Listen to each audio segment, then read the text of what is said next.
महाराष्ट्रात दाढीवरून राजकारण रंगू लागलेलं आहे। संजय राऊत यांनी पुन्हा मुख्यमंत्र्यांवर टीका केलेली आहे। आम्ही हनुमान आहोत आणि रावणाला दाढी होती अशी टीका त्यांनी केली आहे। संजय शिरसाट शिवसेनेचे प्रवक्ते आमदार आपल्या सोबत, आपण त्यांच्याशी बोलणार आहोत। ज्या पद्धतीने टीका टिप्पणी होते काय म्हणाल? संजय राऊत अत्यंत विद्वान माणूस आहे आणि त्यांनी रावणाला दाढी होती, रामाला नव्हती। म्हणजे ज्याला दाढी असेल ते सर्व रावण। मग दाढी तर शिवसेना प्रमुखालाही होती, दाढी तर आनंद दिघेंनाही होती आणि दाढी ऋषीमुनीला सुद्धा होती। जर याच्या व्याख्यानुसार जर म्हणलं तर मग आम्ही सर्वजण रावण झालो आणि हे बगर दाढीवाले दोघं जणच राम राहिले, आधुनिक राम। म्हणून असे मूर्खासारखं स्टेटमेंट करून आणि इतिहास वाचा असं सांगायचं जे हिम्मत करू शकतो त्याला खऱ्या अर्थानं आता तर महाराष्ट्र शासनानं महाराष्ट्र शकुनी भूषण पुरस्कार दिला पाहिजे। शकुनीच आहे तो आणि महायुतीने तो दिला पाहिजे, कारण की महायुतीचं काम सर्वात सोपं जर कोणी करत असेल तो संजय राऊत करतोय। कुणाला बदनाम करायचं, कुणाला डोबवायचं याची परफेक्ट सुपारी संजय राऊतने घेतल्यामुळं त्याच्या तोंडातून असे वक्तव्य होतात। शिवसेना प्रमुखाला दाढी होती ना, तुला सांगायचं काय, बोलायचं काय? परंतु आता यांची बुद्धी भ्रष्ट झालेली आहे आणि म्हणून असे मूर्खासारखं स्टेटमेंट यांच्या तोंडून येतात। याला फ्रस्ट्रेशन म्हणतात फक्त, ह्याला वेडेपणा आहे आणि म्हणून या वेडेपणाला आता अंत नाही। एकच इलाज शिंदे साहेबाला सांगाल, ठाण्याच्या हॉस्पिटलमध्ये याला भरती करा। नक्कीच लंका जी आहे ती रावणाची जळते असं सुद्धा ते म्हणतात आणि मुख्यमंत्री एकनाथ शिंदे यांनी रामायण महाभारत वाचायला हवं असं सुद्धा म्हणतात। हो तेच ना, आम्हाला रामायण महाभारत वाचायची गरज नाही आहे। रामायण महाभारत यांनी वाचला पाहिजे। यांनी जी लंका स्वतःची जळते, आपल्या बुडाखाली जे जळते ते ह्यांना दिसत सुद्धा नाही आहे। आणि आजही त्या गुरुमीमध्ये अहंकार, जसं महाभारतामध्ये अहंकार आला होता ना, एक सुईच्या टोकावर बसेल एवढी सुद्धा जागा देणार नाही असा जो अहंकार होता ना, तो अहंकार आता यांना आलेला आहे। म्हणून आता माझे कुटुंब माझी जबाबदारी इथपर्यंत सीमित राहणार आहेत। लोक सोडून चाललेत याचं दुःख काहीही नाही, परंतु माझं कुटुंब माझी जबाबदारी आम्ही सांभाळू एवढं त्यांचं राहिलेलं आहे। उद्धव ठाकरे संजय राऊत आज छत्रपती संभाजीनगरच्या दौऱ्यावर आहेत आणि त्या ठिकाणी कार्यकर्त्यांच्या भेटीगाठी घेणार आहेत। निवडणुकीपूर्वीची तयारी आहे ही सगळी, काय म्हणाल? तुमच्या देखील मतदारसंघामध्ये जाणार आहे। आता हा टाइमपास आहे। आता हा राऊंड झाला ना मग लोकसभेला फिरायचं नाही हे त्यांनी मनोमन ठरवलेलं आहे। मग आज तुम्ही जा, आता तुमच्या चॅनलला सांगा, दाखवा ती गर्दी, एकदा दाखवा काय गर्दी, तुफान गर्दी ती दाखवा एकदा। लोक कंटाळलेत, जे एका ठिकाणी सभा घ्यायची आता त्यांना गल्लोगल्ली फिरावं लागतं। आता हेच यांचं अपयश आहे। म्हणून यांनी आता फिरून किंवा काही बोंबलून काही होणार नाही। जी आघाडीच राहणार नाही त्यात त्यांना अकेला चलोरेचीच भूमिका घ्यावी लागेल एवढं मात्र निश्चित आहे। राहुल नार्वेकर यांचा आज वाढदिवस आहे, विधानसभा अध्यक्ष राहुल नार्वेकर यांचा, आणि अशोक चव्हाण जे काँग्रेसचे नेते आहेत त्यांनी त्यांची भेट घेतली। बऱ्याच राजकीय चर्चांना आता उधाण आलं आहे। अशोक चव्हाण जास्त दिवस राहणार नाही काँग्रेसमध्ये। आता मोस्ट मॅक्झिमम जर वाटलं तर ते लोकसभा कशी तरी पार पाडतील आणि याचं भाकीत मी पूर्वीच केलेलं आहे। काँग्रेसमध्ये जे नाराज आहेत ते सर्वजण आता बाहेर पडायच्या मनस्थितीत आहे आणि त्याचाच परिणाम म्हणून तुम्हाला सांगतो की आत्ता जी काही कमिटी केली त्यांनी महाराष्ट्राची, जवळपास ती निवड समिती 52 लोकांची आहे। महाराष्ट्रात जागा 48 लढवायच्या, त्याच्यात आघाडी करायची आणि त्याला निवड करण्यासाठी 52 लोकांची कमिटी, म्हणजे यांचं सर्व आलबेल आहे हे याच्यावरून दिसून येतं। म्हणून आता हे अशोक चव्हाण काय, इतर नेते काय, या लोकसभेच्या आसपासच हे शिवसेना भाजपमध्ये येताना तुम्हाला दिसतील। सगळे सोयऱ्यांचा अध्यादेश काढा, त्यासाठी जरांगे पाटील पुन्हा उपोषणाला बसले। तिसरा दिवस आहे, अन्नपाणी त्यागलेलं आहे त्यांनी, तब्येत खालावते, काय म्हणाल? जरांगे पाटलांनी आता खरं तर उपोषण करायची आवश्यकता नव्हती। जेव्हा माननीय एकनाथ शिंदे साहेबांनी शब्द दिला, त्यांना भेटी झाली, उपोषण सोडवलं आणि लवकरच आता मागासवर्गीय आयोगाचा आता आज उद्यामध्ये मला वाटतं त्यांचा अहवाल येणार आहे आणि त्यासाठी स्पेशल अधिवेशन घ्यायचं सुद्धा एकनाथ शिंदे साहेबांनी जेव्हा मान्य केलेलं आहे तर त्यासाठी उपोषण करणं हा त्याच्यावर पर्याय नाही। तर आपल्याला जी भूमिका सरकारने घेतलेलीच आहे की मराठा समाजाला आरक्षण द्यायचंच आहे, पण ओबीसी समाजाच्या आरक्षणाला धक्का न लावू देता द्यायचं आहे. ही जी भूमिका आहे त्या भूमिकेवर आजही सरकार कायम आहे आणि मराठा समाजाला कधीही ते बाजूला सोडणार नाही, ही भूमिका सरकारची कायम आहे.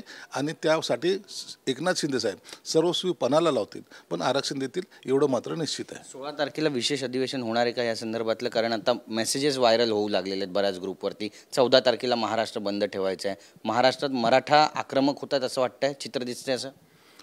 नाही, तर 16 तारखेला अधिवेशन आहे की नाही त्याबद्दलची मला कल्पना नाही. मी आत्ताच हॉस्पिटलमधून आलो आहे, म्हणून आज मला त्याची माहिती मिळेल.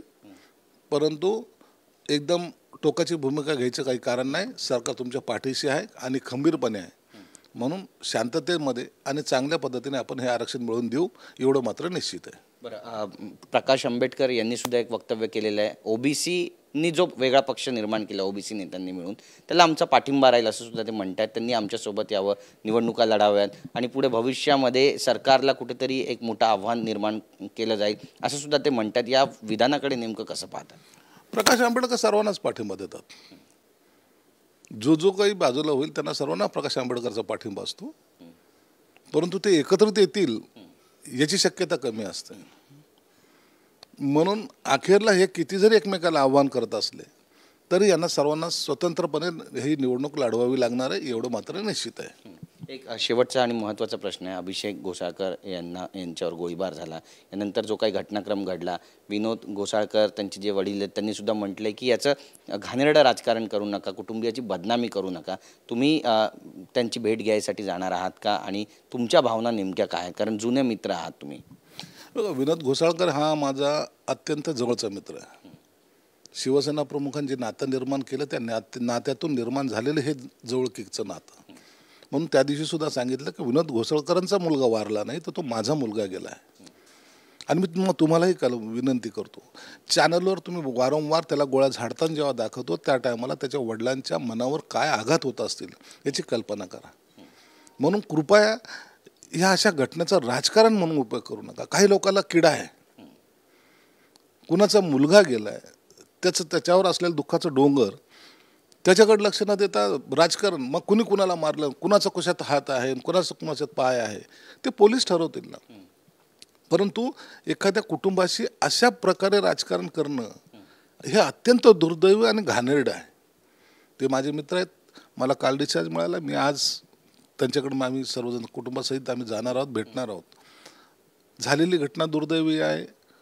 कृपया कोणत्याही पक्षाचा असो तो अशा वेळेला राजकारण करू नका अशी मी त्यांना सुद्धा विनंती सर्वांना करणार आहे. एक लग्न आणि ज्यावेळी मयत कार्य असतं त्यावेळी सगळे राजकारणी एकमेकांकडे जातात असं म्हणतात, पण ही पहिली अशी घटना होती की ज्या ठिकाणी शिवसेनेचे नेते त्या ठिकाणी पोहोचू शकले नाही आणि बऱ्याच जणांनी टी व्हीवर हा सगळा घटनाक्रम पाहिला. या राजकारणाकडे नेमकं तुम्ही कसं पाहता? याच्यात राजकारण नसावं, काही असलं तर यामध्ये राजकारण करू नका. मग तुमच्या संवेदना सगळं संपलेलं आहे असं समजायचं. मग तुमच्यात राक्षसामध्ये काय फरक आहे? माणुसकी जपली पाहिजे. आजही उबाटा गटाच्या काही कोणत्याही नेत्यावर संकट जरी आलं तर आम्ही धावून जाऊ, कारण की अनेक वर्ष त्यांच्याबरोबर आम्ही राहिलेलो आहोत. ते नातं आम्ही जपलेलं आहे, ते जपो ना जपो. परंतु शिवसेना प्रमुखांनी जे आम्हाला नातं जपायला शिकवलं आहे ना, आम्ही सर्व शिवसैनिकाला आमचे भाऊ मानतो, आमचे सगळे सोयरे मानतो, ते यासाठीच. म्हणून आता ही जी फळी वेगळी यायला लागलेली आहे की नाही राजकारणामध्ये त्यांचं आपलं जमत नाही, एकमेकाकडे जाणं नाही, एकमेकाला बोलणं नाही, हे जो प्रकार आहे हा असं नसावं. राजकारणापुरतं राजकारण, परंतु माणुसकी म्हणून एक नातं म्हणून आपले संबंध हे प्रत्येकाशी चांगले असावे. शिवसेना प्रमुख म्हणायचे की तुमचं कुणाशी मतभेद होत असेल पण मनभेद होऊ देऊ नका.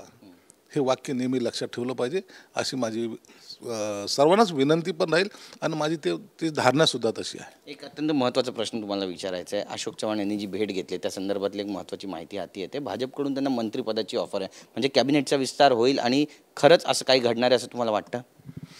हे राजकारण आहे, काही घडू शकतं, कधी काही घडेल याचा नेम नसतो. आणि एखादा मोठा नेता जर येत असेल तर त्याला ऑफर देणं हे काही गैर पण नाही.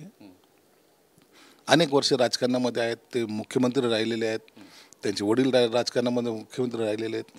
आणि असा एखादा दिग्गज आला तर त्याला मंत्रिपदाची ऑफर देणं ही फार छोटी गोष्ट आहे. त्यांचं येणं हे महत्त्वाचं आहे. म्हणून त्याच्यासाठी काही तडजोडी करत असतील त्याची कल्पना मला नाही, पण करत असेल तर ते गैरसुद्धा काही नाही. आपल्याही पक्षामध्ये इन्कमिंग आहे. आपल्या पक्षात निश्चित इन्कमिंग आहे. 2-3 दिवस वाट पहा. आता सगळं इन्कमिंगचा दौर सुरू झालेला आहे. 2-3 दिवसात तुम्हाला सर्व चित्र स्पष्ट दिसेल. धन्यवाद आमच्याशी बोलल्याबद्दल आणि आपली भूमिका मांडल्याबद्दल. तर आपण पाहतोय संजय शिरसाट यांनी आपली भूमिका या ठिकाणी मांडलेली आहे आणि स्पष्ट केलेलं आहे की ज्यावेळी मृत्यू होतो कुणाचाही त्यावेळी त्याचं राजकारण करता कामा नये, माणुसकी जपली पाहिजे. कॅमेरा पर्सन रोशन गायकवाडसह गिरीश गायकवाड, TV9 मराठी, मुंबई.